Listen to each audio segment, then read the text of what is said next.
Siku ya jana tuzo za American Music Awards ama AMA zilifanyika huko nchini Marekani, host akiwa ni msanii wa muziki Jennifer Lopez na zilikuwa broadcasted kupitia CBS. And kitu kikubwa ni kuwa tuzo za muziki ambazo hujumuisha kwa asilimia kubwa wasanii wa nchini Marekani hutoa pia upendeleo wa baadhi ya categories za muziki kutokea nje ya Marekani.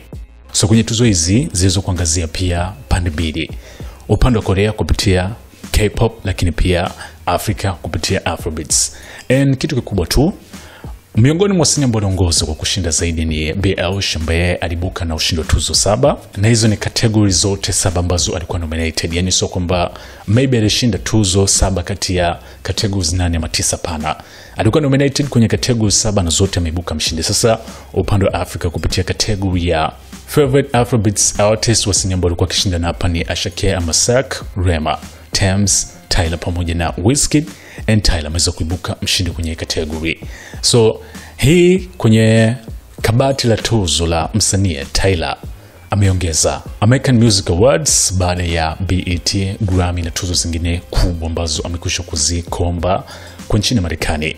Utafahamu amekuwa na mfululizo mzuri sana wa kimuziki, hasa kwa baadhi ya kazi ambazo amekuwa akizitoa na kuendelea kufanya vizuri si tu kwa soko la muziki wa Afrika bali hata kwa nchini Marekani.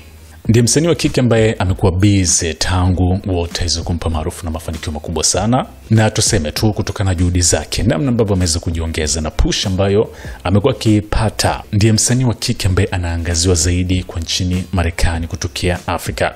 So hii ni moja tuzo muhimu ambayo ameweza kuiongeza kwenye career yake ya kimuziki. Hii hapa ni SNS Mini Gen Man.